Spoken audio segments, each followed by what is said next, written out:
Terima kasih sudah mampir di channel Andri ADJ. Jangan lupa sebelum atau sesudah melihat dan mendengarkan tolong bantu subscribe agar kisah-kisah sejarah di Nusantara berikutnya bisa terus Anda simak. Perbedaan zaman di masa lampau dengan masa kini akan terlihat jelas dari benda-benda yang ada di sekitarnya. Ada banyak sejarah yang bercerita tentang benda pusaka milik Nyi Roro Kidul yang dianggap sebagai benda keramat hingga saat ini. Seperti yang kamu tahu, bahwa Nyi Roro Kidul merupakan Ratu Pantai Selatan yang memiliki beragam cerita sejarah menarik. Salah satunya yaitu tentang benda-benda pusaka yang juga dianggap sebagai benda milik Nyi Roro Kidul, yang masih ada sampai sekarang. Benda pusaka milik Nyi Roro Kidul yang dipercaya bisa memberi kesejahteraan. Salah satu benda pusaka dan benda bersejarah yang konon katanya adalah milik dari Nyi Roro Kidul adalah mustika, yang berupa liontin dengan motif naga yang sangat bagus dan elegan sekali. Sesuatu yang berkaitan dengan mustika ini adalah cincin mustika dan batu mustika, yang sering dipakai untuk pesugihan Nyi Blorong. Mustika ini adalah benda yang ampuh digunakan untuk menambah kekayaan, dan menjadi pesugihan tingkat paling tinggi sebagai khodam. Benda bertuah tersebut juga merupakan hasil tarikan yang sifatnya gaib dan berasal dari pantai selatan. Tokoh legendaris yang satu ini memang dikenal sebagai penguasa di wilayah pantai selatan Indonesia. Beliau memiliki kerajaan yang juga bersifat gaib dengan pintu gerbang yang berada di pantai selatan. Benda pusaka milik Nyi Roro Kidul yang lainnya adalah keris Sonco Kencono, yang merupakan jenis keris pusaka dan dianggap keramat karena diberi langsung oleh Ratu Pantai Selatan tersebut.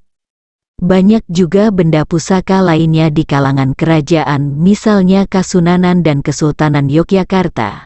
Benda pusaka yang dimiliki oleh Nyi Roro Kidul itu tidak ada tumbal dari Nyi Roro Kidul itu sendiri. Ratu Pantai Selatan ini sangat dikenal karena kesaktiannya, dan konon katanya ia seringkali singgah di Goa Keramat yang lokasinya berada di Desa Giri Rejo, Kecamatan Panggang, yang ada di wilayah Gunung Kidul. 4 benda pusaka yang katanya pernah dimiliki Nyi Roro Kidul. Memang ada banyak benda pusaka yang katanya pernah dimiliki oleh Nyi Roro Kidul. Tak hanya oleh Ratu Pantai Selatan saja, tapi benda itu juga pernah dimiliki oleh Prabu Siliwangi, Dewi Nawang Wulan, dan sebagainya. Berikut benda-benda pusaka yang berupa tombak tersebut. Berita nasional internasional bisnis edukasi tekno olahraga wisata properti gaya hidup entertainment belia Kiai Haji 4 benda pusaka milik Nyi Roro Kidul. Nomor 1 digunakan Sunan Kalijaga melawan Prabu Siliwangi. 1. Tombak cakra langit. Tombak ini memiliki motif, dan terdapat kinatah emas murni dengan bentuknya yang melingkar. Pada bagian tengah badan tombaknya terdapat 4 buah tombak yang kecil yang melingkari kepalanya. 2. Tombak punjul. Wilayah tombak yang satu ini memiliki motif yang lurus, dengan urat air hujan yang warnanya yaitu hitam kebiruan, dan memiliki 5 ujung mata pada tombak yang arahnya ke depan. Tombak tersebut bentuknya sudah dirombak karena menjadi pengelabuan di masa depan, supaya tak disalahgunakan.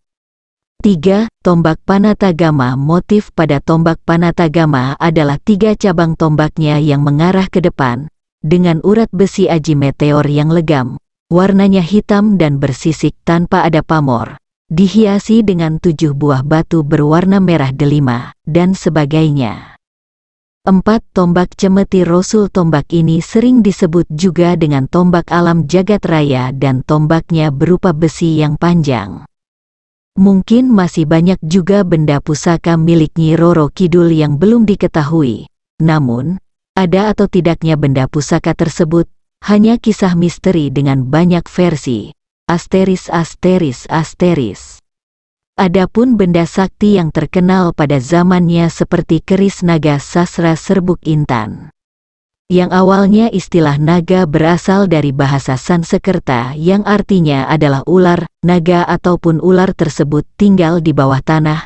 Akhirnya naga pun menjadi simbol kekuatan, misalnya pada senjata pusaka naga sasra sabuk inten. Banyak sekali jenis hiasan arsitektur yang kuno ataupun artefak dari sejarah di masa lalu. Secara umum bentuknya adalah naga atau menyerupai ular yang ukurannya besar. Naga itu memiliki mahkota di bagian kepalanya. Ciri khas dari senjata pusaka naga sasra sabuk inten. Salah satu koleksi yang ada di Museum Nasional dengan ragam hias berbentuk naga yang dikenal sampai saat ini, yaitu naga sasra sabuk inten. Senjata pusaka yang satu ini memiliki ciri khas yaitu ukuran yang bentuknya kepala naga. Senjata tersebut ada di gandik keris yang bentuknya juga berupa naga dan juga sisik yang halus, dengan mengikuti look dari keris tersebut. Keindahan dari bentuk keris tersebut semakin indah karena adanya tambahan logam emas yang terdapat di ukiran itu sendiri. Fungsi dari keris itu adalah menjadi senjata tajam, benda atau senjata pusaka, tanda kehormatan, ajimat, dan juga kelengkapan untuk busana adat atau tradisional yang sangat syarat makna dengan kehidupan masyarakat di Jawa. Pembuatan kerisnya memerlukan tingkat ketekunan yang tinggi dengan beberapa teknik yang khusus, dan sudah dilandasi dengan beberapa nilai budaya dan juga spiritual yang terdapat di kehidupan masyarakat Indonesia. Koleksi senjata pusaka naga sasra sabuk inten tersebut berasal dari Jawa Tengah, tepatnya di abad ke-19. Bentuk keris naga sasra terdapat bentuk kepala naga pada gendik keris yang satu ini. Ciri lainnya dari keris naga sasra ini adalah ripandan, kruingan, dan juga greneng. Dulu menjadi andalan para raja Nusantara, senjata pusaka ini memiliki kekuatan tersembunyi. Fungsi dari keris itu adalah menjadi senjata tajam, benda atau senjata pusaka, tanda kehormatan, ajimat, dan juga kelengkapan untuk busana adat atau tradisional yang sangat syarat makna dengan kehidupan masyarakat di Jawa. Pembuatan kerisnya memerlukan tingkat ketekunan yang tinggi dengan beberapa teknik yang khusus, dan sudah dilandasi dengan beberapa nilai budaya dan juga spiritual yang terdapat di kehidupan masyarakat Indonesia. Koleksi senjata pusaka naga sasra sabuk inten tersebut berasal dari Jawa Tengah, tepatnya di abad ke-19. Bentuk keris naga sasra terdapat bentuk kepala naga pada gendik keris yang satu ini. Ciri lainnya dari keris naga sasra ini adalah ripandan, kruingan, dan juga greneng. Sebagian besar bagian bilahnya ditambahkan kinatah berbahan emas, yang dibuat oleh para empu di zamannya. Pada tahap akhir dibuat kinatah yang sesuai dengan rancangannya dengan beberapa bagian yang juga dipasangkan emas, dengan alur khusus di bagian tempat penempatan bahan emas tersebut. Empu Kinom dikenal sebagai pembuat senjata pusaka naga sasra tersebut, yang dimana beliau hidup di zaman Kerajaan Majapahit. Dulu menjadi andalan para raja Nusantara, senjata pusaka ini memiliki kekuatan tersembunyi. Senjata pusaka naga sasra ini saking terkenalnya akhirnya dibuat menjadi sebuah cerita sejarah Jawa di abad 16 yang ditulis oleh S.H. Mintarja.